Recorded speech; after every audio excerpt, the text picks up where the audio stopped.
नमस्कार दर्शकों, विकास की ओर बढ़ता बस्तर इस विशेष कार्यक्रम में हम आप सभी का हार्दिक स्वागत करते हैं।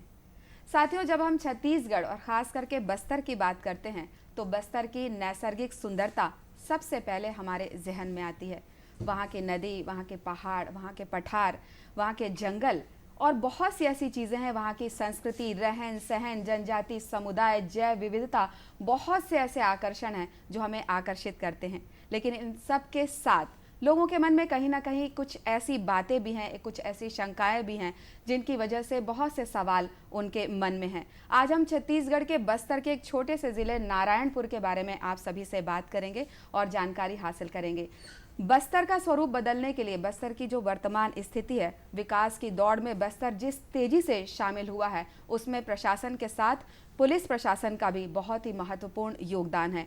और पुलिस की किस तरह से भूमिका है, इस पर हम बातचीत करेंगे नारायणपुर के एसपी श्री मोहित गर्ग जी से, जो कि हमारे साथ हैं। सर, आपका बहुत बहुत स्वागत है स्टूडियो में। साथियों, हम इससे पहले कि मोहित गर्ग जी से बात करें, आइए एक नारायणपुर की बहुत सुंदर सी वर्तमान अवसर की, वर्तमान दिशा की ओर, विकास की ओर बढ़ते नारायणपुर की एक तस्वीर हम आपको दिखाना चाहते हैं।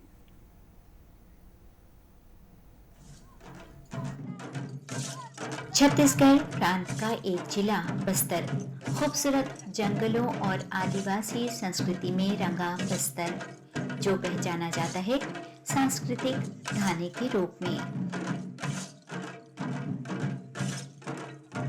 रायपुर राजधानी से 243 किलोमीटर दूर स्थित बस्तर की प्राकृतिक सुंदरता लिए बसा है नारायणपुर। इसे भारत का हृदय क्षेत्र कहें तो कोई अतिशयोक्ति नहीं होगी। सबसे पुरानी बसावटों में से एक नारायणपुर, जो 6,640 किलोमीटर वर्ग क्षेत्र में फैला हुआ है। चारों ओर हरी भरी वन संपदा और कल कल बहते झरनों से आच्छादित सबके मन को यह अनायास मोह लेता है। इसमें दो अलग अलग हिस्से हैं। एक जो शहर के रूप में है, वहाँ विकास की गति तीव्रता से पनप रही है। स्वर्ग जैसी सुंदरता लिए लोगों के आकर्षण का केंद्र है नारायणपुर।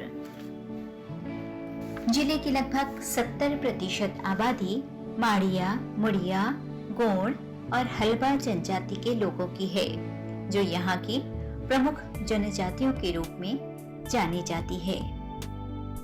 यह असाधारण प्राकृतिक सुंदरता से समृद्ध है, जो प्रकृति प्रेमियों को जंगलों, झरनों, वन्य जीवन, प्राचीन मंदिरों और लोक संस्कृति को संरक्षित करने में हमेशा सहायक रहा है। अनुकूल पर्यावरण से संपन्न स्थलों में से एक है नारायणपुर।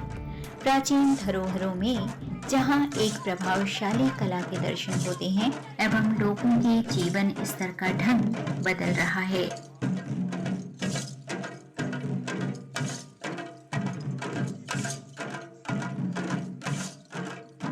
यहाँ के लोग अब मुस्कुराने लगे हैं। प्रशासन ने धीरे धीरे यहाँ हर प्रकार की सुविधाओं को देना आरंभ कर दिया है। तहसील कार्यालय, सरकारी आवास, दवाई दुकानें, अस्पताल, सड़क, पुल पुलिया निर्माण, इंटरनेट भी खोले जा रहे हैं। अब यहाँ लोगों को विकास की मुख्य धारा से जोड़ा जा रहा है और देश में होने वाली गतिविधियों से अवगत कर आधुनिकता की दौड़ में शामिल करने का प्रयास किया जा रहा है। लोक संस्कृति और लोक कला की धरोहर संजोए आज भी यहाँ मुर्गों की लड़ाई आदिवासियों के बीच बेहद लोकप्रिय है। ये खेल उनके लिए एक विरासत है, शायद जल्ली कट्टू के एक छोटे रूप की तरह। लोग अपने साप्ताहिक हाट बाजार के दौरान इस खेल के लिए बहुत उत्साहित होते हैं और इसमें काफी पैसा भी लगाते हैं। साप्ताहिक बाजार या हाट बाजार नारायणपुर में आदिवासियों के लिए एक जीवन रेखा है। दूर दराज के क्षेत्रों में रहने वाले लोग साप्ताहिक बाजारों से अपने दैनिक जरूरतों की वस्तुएं खरीदते हैं। स्थानीय वनोपज को भी यहाँ बेचा जाता है। नारायणपुर वन संपदा से परिपूर्ण है, इसलिए ये बाजार जनजातीय अर्थव्यवस्था की रीढ़ कहलाते हैं। शिक्षा के विकास की गति भी यहाँ आज तेजी से होती दिखाई दे रही है। स्वामी विवेकानंद आश्रम के स्कूल दूर जंगल और अतिवादी प्रभावित क्षेत्रों में शिक्षा पहुंचाने में अपनी महत्वपूर्ण भूमिका निभा रहे हैं। बुनियादी स्वास्थ्य सुविधा की दृष्टि से यहाँ आंगनबाड़ी केंद्र, विशेष स्वास्थ्य देखभाल कैंप और शिविरों का आयोजन किया जाता है। तो वहीं सुदूर क्षेत्रों में पहुंचने में मोटरसाइकिल एम्बुलेंस ने बहुत महत्वपूर्ण भूमिका निभाई है। सौंदर्य से आपूरित नारायणपुर प्राकृतिक संसाधनों और सुंदरता से समृद्ध है। दुनिया भर के पर्यटकों को लुभाता यह स्थान शोधकर्ताओं के लिए भी लोकप्रिय रहा है। अतिवाद और उग्रवादी विचारधारा ने इस क्षेत्र में कुछ अव्यवस्था लानी शुरू कर दी थी। पुलिस ने भय को समाप्त करने के लिए दूर दराज इलाकों में कैंप खोलना शुरू कर दिया और आज भय समाप्त हो रहा है।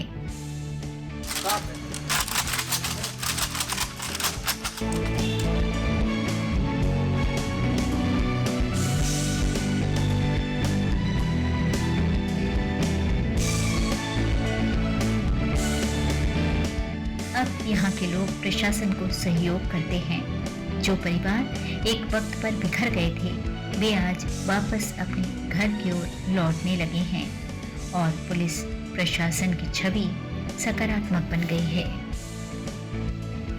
अतिवादी संगठन के कई लोग मुख्य धारा में शामिल होकर शासन से जुड़ रहे हैं। हाट बाजारों को एक बार फिर खोला जा रहा है। अपनी लुभावनी धरती, सुंदर प्रकृति से सराबोर अपनी लोक संस्कृति की महक को समेटे नारायणपुर लौट रहा है। देश दुनिया के लिए अबूझ माने जाने वाले इस इलाके में निवासरत आदिवासी जो पहले आधुनिकता की दौड़ से कोसों दूर थे, विविध सुविधाओं का जहां अभाव था, वहीं अब यहां विकास की नई पहल हुई है। अपनी नई विकसित दिशा की ओर परंपराएं उनकी अपनी बस एक नए रूप में लौट रही हैं। अपनी सांस्कृतिक और संस्कृति का आनंद लेंगे, शांति और समृद्धि की अपनी धुन में नाचेंगे, गाएंगे।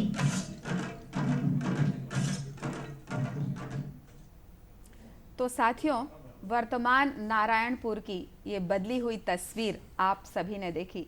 हम छत्तीसगढ़ के वासी होने के नाते काफ़ी वर्षों से हम जानते हैं कि नारायणपुर बस्तर की पहले क्या स्थिति थी और वर्तमान दौर में विकास की दौड़ में नारायणपुर बहुत तेज़ी से शामिल हुआ है और विश्व स्तरीय नक्शे पर इसने अपना नाम स्थापित किया है। हम आपसे बता रहे थे कि नारायणपुर के एसपी मोहित गर्ग जी हमारे साथ हैं। आइए हम उनसे बात करते हैं।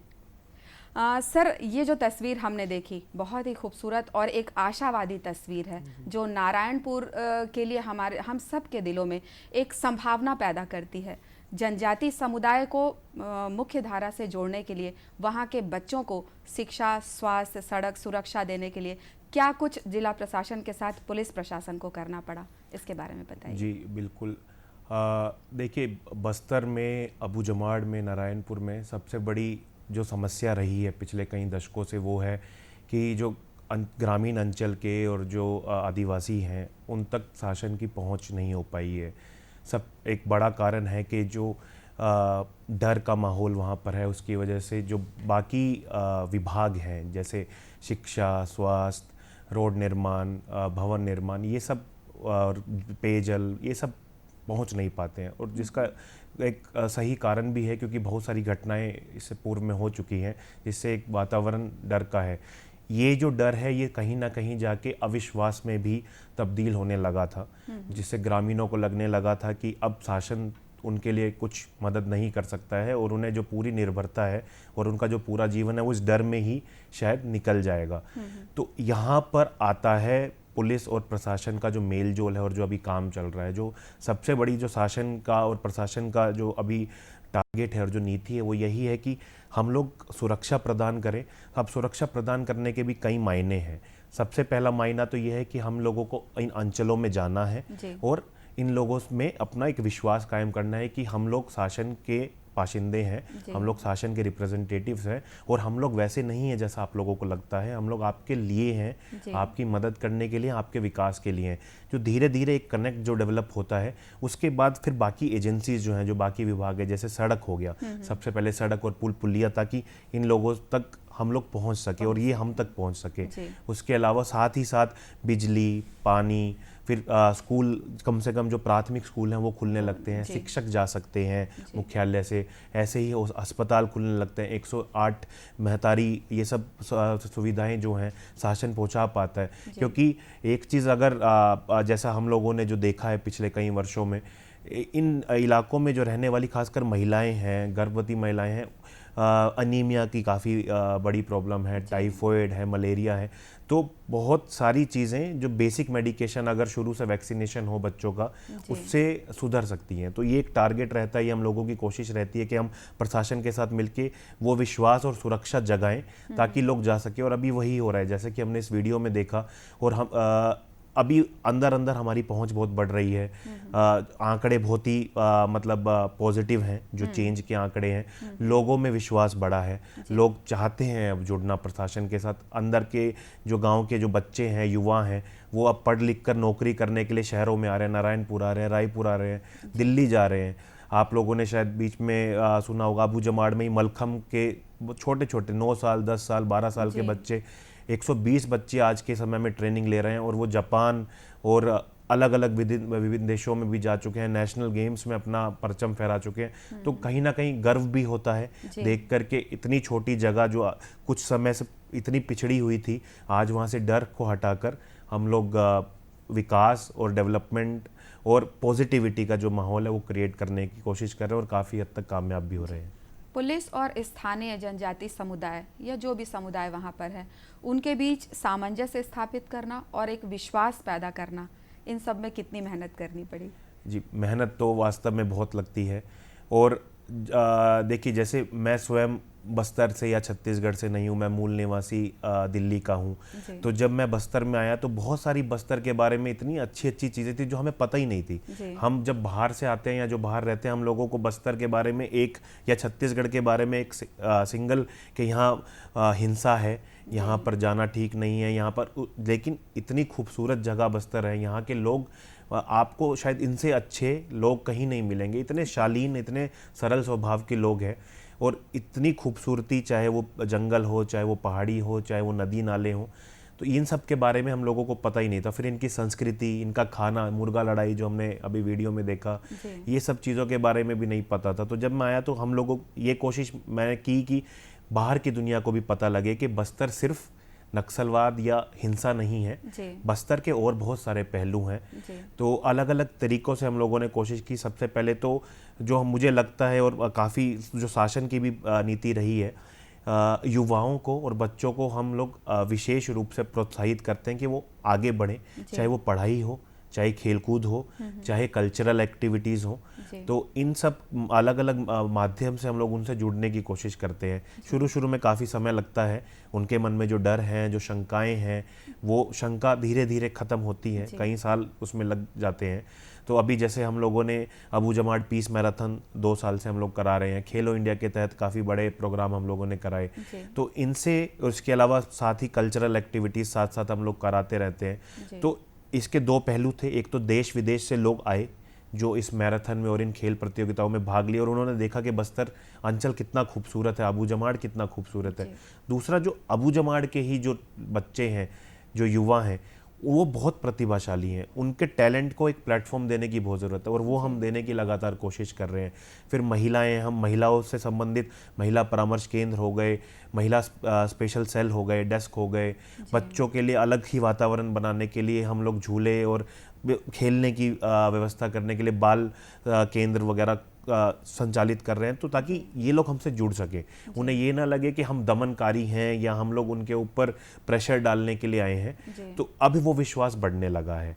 पिछले कई सालों से, मुझे लगभग 4.5 साल से ऊपर हो गया बीजापुर और नारायणपुर मिलाकर, लेकिन अब हम लोग देख रहे हैं वो चेंज आ रहा है। अब महिलाएं खुद आती हैं, ग्रामीण खुद आते हैं, अपनी जो उनकी परेशानियां हैं, जब ग्राम मीटिंग होती है, डीजी साहब की निर्देशानुसार हम लोग सब ग्रामों में भी मीटिंग्स लेते हैं लगातार। तो अब उन मीटिंगों में इवन बाकी डिपार्टमेंट्स के मुद्दे भी सामने आने लगे हैं, लोग बताते हैं कि उन्हें क्या क्या ज़रूरत है। तो एक अच्छा माहौल अभी बन रहा है। मेहनत ज़रूर लगी, लेकिन निश्चित तौर पर इसका असर अभी देखने सुखद का परिणाम सामने आ रहे हैं। सर, अतिवाद से जो जुड़े हुए लोग हैं उनको समाज की मुख्य धारा से वापस लाने के लिए आत्मसमर्पण नीति कार्य कर रही है राज्य शासन की। तो उसके तहत क्या क्या कार्य किए जा रहे हैं और समर्पण होने के बाद उन्हें किस तरह की सुविधाएं दी जा रही हैं, उनके साथ उनके भविष्य के लिए क्या कुछ किया जा रहा है? जी, छत्तीसगढ़ शासन की जो आत्मसमर्पण नीति है वास्तव में एक बहुत ही संपूर्ण नीति है और उसका क्रियान्वयन करने के लिए सभी जिले बस्तर के पूरी कोशिश करते हैं और उसका बहुत अच्छा परिणाम भी हमें देखने को मिला है। नीति के तहत जो भूले भटके ग्रामीण हैं, आदिवासी हैं, जो वापस मुख्यधारा में जुड़ना चाहते हैं, हथियार और हिंसा की ज़िंदगी त्यागना चाहते हैं, और उन लोगों के लिए सबसे पहले तो नगद राशि, प्रोत्साहन राशि जो रहती है सहायता के लिए वो मिलती है। साथ ही नौकरी जो उनकी शिक्षा के अनुरूप जो करना चाहते हैं वो मिलती है। फिर साथ में रहने के लिए सुरक्षित जगह, क्योंकि इन लोगों के साथ सबसे बड़ा जो शंका और सबसे बड़ा डर ये है कि जब वो आत्मसमर्पण कर आते हैं तो जो अंदर की जो उनकी पुरानी संस्था है, जो लोग हैं, वो लोग उन पर हमला करने की या उन्हें मारने की कोशिश ना करें, या जो उनके गांव में जो उनके परिवार रहते हैं उन पर हमला करें और उनको नुकसान ना पहुंचाएं, ये डर हमेशा उनके दिमाग में रहता है। तो उन्हें एक सुरक्षित वातावरण में घर जिसमें वो खुद और अपने परिवार को रख सकें, फिर साथ में शिक्षा, निःशुल्क शिक्षा, स्वास्थ्य, ये सारी सुविधाएं मिलती हैं। तो अभी आप देखेंगे तो बहुत ही अच्छे परिणाम आत्मसमर्पण नीति के आ रहे हैं। दंतेवाड़ा जिले में आप खासकर देखेंगे तो लोनवारा 2 के तहत काफ़ी बड़ी संख्या में लोगों ने आत्मसमर्पण किया है। नारायणपुर में 50-52 लोगों ने एक साथ आत्मसमर्पण किया, हथियार छोड़ते हुए। तो ये एक बहुत अच्छे मतलब हम लोगों के लिए बहुत अच्छे साइंस है कि जो नीति है वो सही जगह पर काम कर रही है, और जो हम लोग लगातार उनसे बात भी करते हैं जो आत्मसमर्पण करके आए हैं, और वो बहुत खुश है। जब वो अपनी पिछली ज़िंदगी को, जब वो भटकते थे और हिंसा में लिप्त थे, उस ज़िंदगी को देखते और आज की ज़िंदगी में जब वो अपने परिवार के साथ रह सकते हैं, खुशहाल हैं, हिंसा से दूर हैं, तो वो खुद ही बताते हैं कि उनके जीवन में कितना बड़ा परिवर्तन आया है। और मैं तो खुद या सभी लोगों से इस मंच के इस्तेमाल करते हुए अपील भी करना चाहूँगा, जो भी हमारे भूले भटके भाई बहन हैं आदिवासी अंचल के, कि आप लोग भी हिंसा छोड़िए। बहुत सारे भ्रम हैं जो फैलाए जाते हैं कि अगर आप आत्मसमर्पण करेंगे तो आपको यातनाएं दी जाएंगी, आपको मार दिया जाएगा, या आपके साथ बहुत सारी गलत गतिविधियां की जाएंगी। ऐसा कुछ भी नहीं है।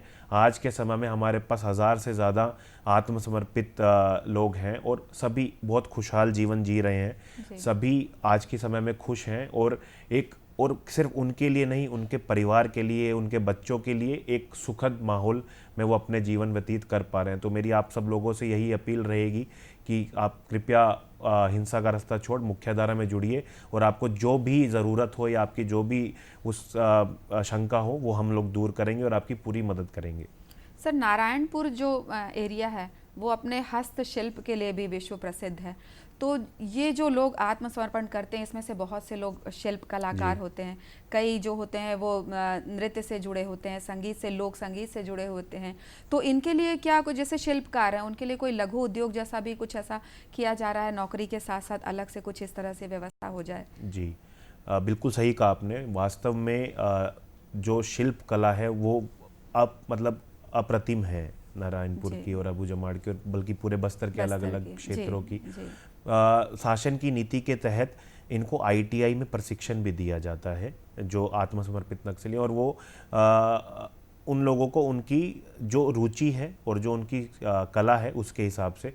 उसके अलावा अलग अलग ज़िले में, सब जिलों में ये कोशिश प्रशासन और पुलिस द्वारा भी की जाती है कि जिस चीज़ में वो माहिर है या जो चीज़ सीखना चाहते हैं उस चीज़ की उन्हें ट्रेनिंग दी जाए और उसी चीज़ को वो अपना करियर भी बना सके।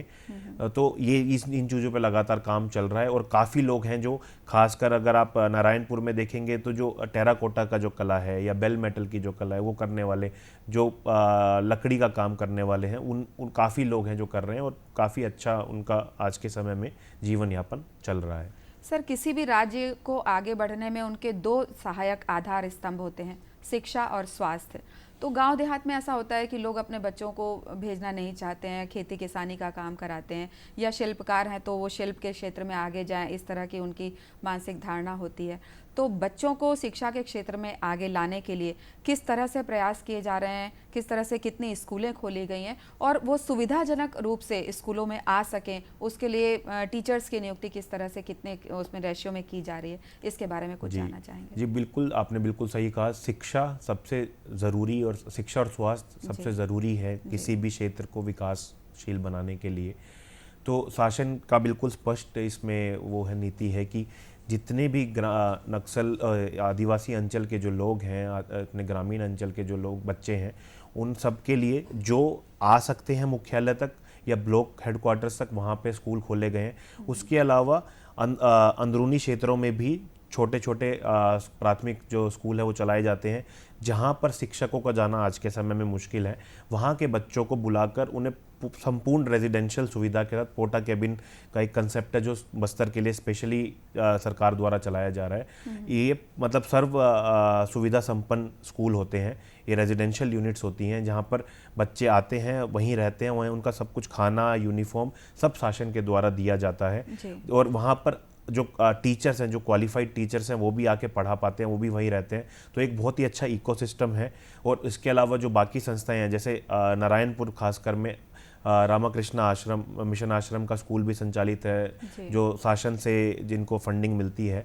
तो ये सब यूनिट्स भी बहुत अच्छा काम कर रही हैं। शुरू में दिक्कत ज़रूर होती है, जो आप बता रहे हैं बिल्कुल वैसा ही होता है कि जो ग्रामीण, जो आदिवासी अभी शिक्षा से दूर हैं, उन्हें पढ़ाना, जो पढ़ाई का महत्व है वो भी धीरे धीरे समझ आ रहा है। लेकिन अब इतने वर्षों में इतनी प्रगति हो गई है, इतने बच्चे पढ़ गए हैं, तो जब वो गांव वापस जाते हैं या जब बाकी ग्रामीण उन्हें देखते हैं कि उनका कितना स्तर बढ़ गया है शिक्षित होने के बाद, तो लोग अब खुद आने लगे हैं, खुद स्कूल में एडमिशन कराने के लिए उनके अंदर इच्छाएं बढ़ी हैं। और इसका एक बड़ा जो प्रमाण है वो ये है कि अब प्राइवेट स्कूल्स भी खुलने लगे हैं, जो अभी आप छोटी छोटी जगहों पर भी देखेंगे तो आपको 3, 4, 5 प्राइवेट स्कूल दिखने लगेंगे, इवन ब्लॉक लेवल पे मिलेंगे। तो एक अच्छा साइन है कि लोग अब शिक्षा ही नहीं, इवन उसमें हर तरह की जो खेल कूद से रिलेटेड, पीटी हो, म्यूज़िक हो, आर्ट्स हो, ये सब तरह की शिक्षा मांगते हैं। ऐसे ही हेल्थ में, जैसे हमने वीडियो में भी देखा, अंदर में जाने के लिए बहुत इनोवेटिव तरीक़ों से शासन और जो NGOs हैं वो काम करते हैं। जैसे बाइक एम्बुलेंस का एक कंसेप्ट बहुत ज़्यादा यूज़ होता है अबू जमाड़ में, क्योंकि रोड नहीं है, वहाँ पर गाड़ी नहीं जा सकती। लेकिन जैसे गर्भवती महिलाएं, उनको आपको लाइंग पोजीशन में लेकर आना है, तो कैसे लेकर आएंगे? तो एक बाइक एम्बुलेंस का इजाद किया गया है कि एम्बुलेंस को ही बाइक को मॉडिफाई करके आप उसमें 3-4 लोग बैठ सकते हैं, अटेंडर बैठ सकते हैं, उसमें फर्स्ट एड किट रहती है। तो अंदर तक अब पहुंच बढ़ रही है। और सबसे अच्छी चीज़ है जो NRC है, जो बच्चों का न्यूट्रिशन के लिए जो शासन की पॉलिसी है, इनमें अब अंदर से महिलाएं आती हैं कि हमारे बच्चों की जो तबीयत है, हम चाहते हैं कि वो हेल्दी रहें। क्योंकि यहाँ पर एक और जो चीज़ है कि हालांकि जो पकवान हैं वो बहुत अच्छे हैं, बहुत अलग हैं, लेकिन न्यूट्रिशन वैल्यू कहीं ना कहीं, आप जो ये बता रहे हैं बस्तर की महिलाएं आप स्वयं से आने लगी है बच्चों, कुपोषित बच्चों के बारे में जानकारी के लिए, तो कहीं ना कहीं ये आप लोगों की सफलता भी है जो आपने इतनी मेहनत की है, प्रशासन ने मिलके, पुलिस प्रशासन ने मिलके। तो ये दिखाता है कि चीज़ें जो हैं, जो काम जो किए जा रहे हैं, जो उसके सार्थक परिणाम सामने आ रहे हैं। सर, कौशल विकास का भी एक अलग विभाग शासन ने खोला हुआ है, तो कौशल उन्नयन के लिए क्या क्या काम किए जा रहे हैं? जी बिल्कुल, जैसे कि आत्मसमर्पित नीति के तहत भी है, वैसे ही कोई भी ग्रामीण, कोई भी युवा या कोई भी वर्ग के ग्रामीण अगर आदिवासी अगर कोई भी शिक्षा लेना चाहते हैं, तो जिला पंचायत में एक ITI यूनिट चलता है। वो उनका पूरा फोकस रहता है कि उनके यहाँ करीब 17-18 अलग अलग कोर्सेज चलते हैं। ये निःशुल्क होता है उन लोगों के लिए? निःशुल्क भी होता है। इसमें जो पढ़ते हैं या जो इसमें ट्रेनिंग लेते हैं, उन्हें प्रतिदिन का पैसा भी मिलता है और खाना और रहने की सुविधा भी मिलती है। तो बहुत अच्छी स्कीम है। और इसमें समय समय पर, और जैसे जैसे जो अधिकारी हैं जिन्हें लगता है कि अब जैसे पहले सोलर के ऊपर नहीं था, अभी देखते हैं कि सोलर बोर और सोलर पंप बहुत ज़्यादा लग रहे हैं, तो उनकी रिपेयर के लिए, उनके मेंटेनेंस के लिए लोगों की आवश्यकता पड़ती है। तो उनके कोर्सेज अब चलाए जाने लगे ताकि लोकल स्तर पर ही हमारे जो ग्रामीण और आदिवासी हैं वो ट्रेंड हो सके, ताकि बाहर से आने की ज़रूरत ही ना हो। ऐसे ही मोबाइल रिपेयर अब ऐड हो गए हैं। इसी तरह फॉरेस्ट की तरफ से भी कोर्सेज चलते हैं, वीटीपीज चलते हैं। ये वीटीपीज ऐसे ही यूनिट्स होते हैं जिन्हें सिर्फ ट्रेनिंग के लिए, वॉलंटरी ट्रेनिंग के लिए चलाया जाता है, और इसमें समय समय पर केंद्र और राज्य सरकार द्वारा अलग अलग कोर्सेज चलाए जाते हैं। और जैसे कि क्योंकि उसमें आपको पैसा मिलता है ट्रेनिंग लेने के लिए, उसके बाद जब उनका ट्रेनिंग ख़त्म हो जाता है तो उन्हें नौकरी दिलाने का भी उसके साथ टाई अप होता है। तो एक बहुत ही अच्छा प्रयास वहाँ चल रहा है, और मेरे हिसाब से काफ़ी बड़ी संख्या में, काफ़ी हज़ार युवा आज के समय में उनमें ट्रेनिंग लेके लाभान्वित हुए हैं। स्वास्थ्य के स्तर पर किस तरह के काम हुए हैं और अब लोगों को कितनी सुविधाएं मिल पा रही हैं, इसके बारे में कुछ बताइए। जी, सबसे पहले तो जैसे जैसे अब सुरक्षा का कवच बढ़ रहा है, लोगों में वो भावना आ रही है कि अब वो सुरक्षित है, तो आप देखेंगे कि सबसे पहले तो जिला अस्पताल जो हैं वो काफ़ी बड़े हो गए हैं अभी। जो पहले 100 बेडेड होते थे, आज के समय में 200-250 बेडेड हैं। डॉक्टर्स बहुत सारे आ रहे हैं। बस्तर के लिए खास करके कॉन्ट्रैक्चुअल जो कॉन्ट्रैक्ट पर जो डॉक्टर्स हैं, वो एक बहुत अच्छी नीति है, क्योंकि जो हमारे पास स्पेशलिस्ट अब अलग अलग दुनिया के भाग से डॉक्टर्स, पढ़े लिखे अच्छे डॉक्टर्स आ रहे हैं, तो आज के समय में डॉक्टर्स की कमी नहीं है। सब तरह के हमारे पास ऑर्थो से लेके ऑप्थेल्मिल से लेके हर अलग तरह के डॉक्टर्स हैं। वेंटिलेटर्स बड़े हैं अस्पताल में, ब्लड बैंक सब जगह हो गए हैं। तो ये तो जिला अस्पताल की बात रही, जो हमारा केंद्रीय यूनिट रहता है। फिर जो हमारे सब हेल्थ सेंटर्स हैं, जो हमारे CHCs हैं, इनकी भी अभी जो नई बिल्डिंग्स बन रही हैं शासन द्वारा, खास कर ध्यान दिया जाता है कि वो सर्व सुविधा युक्त हो। तो उसमें छोटी छोटी चीज़ का भी ध्यान रखा जा रहा है। स्पेशली अंदर मेडिकल स्टाफ और डॉक्टर्स पोस्ट किए जा रहे हैं। और वो आखिर उसके बाद जो हमारा अंतिम चरण होता है, ये तो हो गया जहाँ तक हमारी अभी पहुँच है, जहाँ तक रोड है या जहाँ पर जाने का कोई साधन है। फिर वो वाली जगह जहाँ पर जाने का साधन नहीं है, अभी टीम्स बनाकर लगातार अंदर अंदर पैदल भी जाते हैं। अगर नाला नहीं बने हैं तो इवन नाव के सहारे जाते हैं। तो आज के समय में अगर आप इवन जैसे एक छोटा सा मैं आपको एग्जांपल दूं, तो जो हमारा मलेरिया इंडेक्स है अबू जमाड़ का छत्तीसगढ़ में सबसे ज़्यादा है। मतलब सबसे ज़्यादा पर कैपिटा जो लोग हैं, मतलब पर पॉपुलेशन जो लोग हैं, वो सबसे ज़्यादा अबू जमाड़ में मलेरिया से ग्रसित है। लेकिन उसके अंदर 50% से ज़्यादा गिरावट पिछले 3 साल में आई है।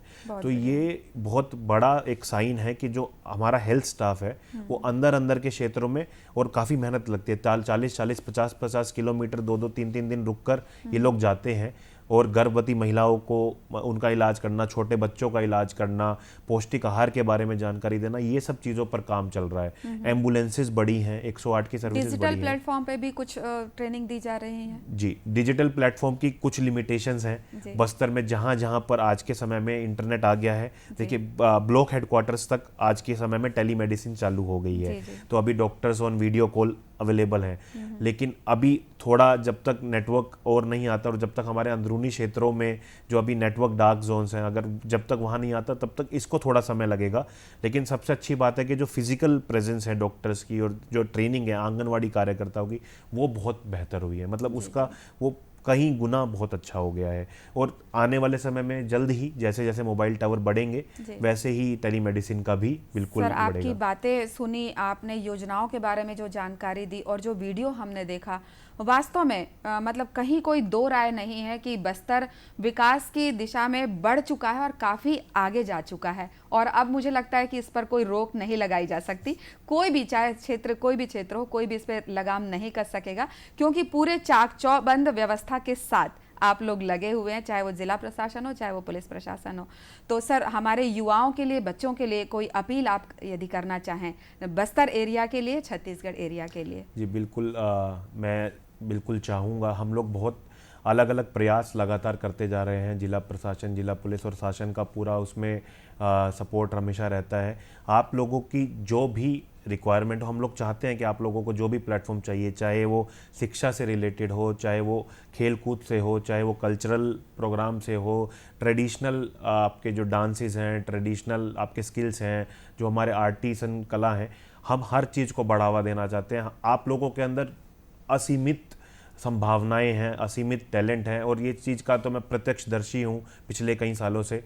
तो बस मेरी यही अपील है कि जो हिंसा का रास्ता पे जो हमारे साथी भटके हैं, या आप में से अगर कोई लोग भटके हैं जो सुन रहे हैं, आप लोगों से मेरी यही अपील है कि आप लोग उस रास्ते को छोड़िए वहाँ की जो जीवन है उसे छोड़कर हिंसा त्याग कर मुख्य धारा से जुड़िए। और जो आपके साथी हैं, जो आपके परिवार के लोग हैं जो गलती से वहाँ भटक गए हैं, उन्हें भी ये संदेश पहुँचाइए कि वो भी वापस आके मुख्य धारा से जुड़े और जो सुरक्षा और जो विकास की जो लहर अभी बस्तर में चल रही है उसका हिस्सा बने।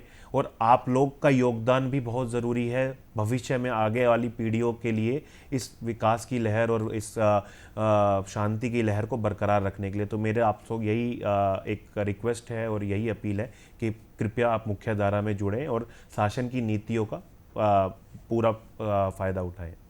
सर, बहुत अच्छी जानकारी आपने दी नारायणपुर क्षेत्र के लिए, बस्तर क्षेत्र के लिए, और हमारी शुभकामनाएं हैं कि आपकी जो भी योजनाएं हैं, आपकी जो भी मेहनत हो वो सफल हो और जनजाति समुदाय के साथ ही साथ जो अतिवाद से जुड़े हुए लोग हैं, जैसा कि आपने अपील की, वो समाज की मुख्य धारा से जुड़ें और विकास की ओर अग्रसर हों, क्योंकि शासन की जो नीति है वो लोगों को विकास की ओर ले जाने की है, वो पीछे की ओर ले जाने की नहीं है। तो आपकी ये अपील ज़रूर काम आएगी। आप सर स्टूडियो में आए, आपका बहुत बहुत धन्यवाद। Thank you so much. तो साथियों, अभी नारायणपुर की तस्वीर हमने देखी, वर्तमान तस्वीर। तो क्या आप हमारे छत्तीसगढ़ के विकास के साथ, हमारे बस्तर के विकास के साथ, बस्तर के नारायणपुर के विकास के साथ आप जुड़ना नहीं चाहेंगे? तो जल्दी से आ जाइए छत्तीसगढ़, हम आपका इंतज़ार कर रहे हैं। नमस्कार।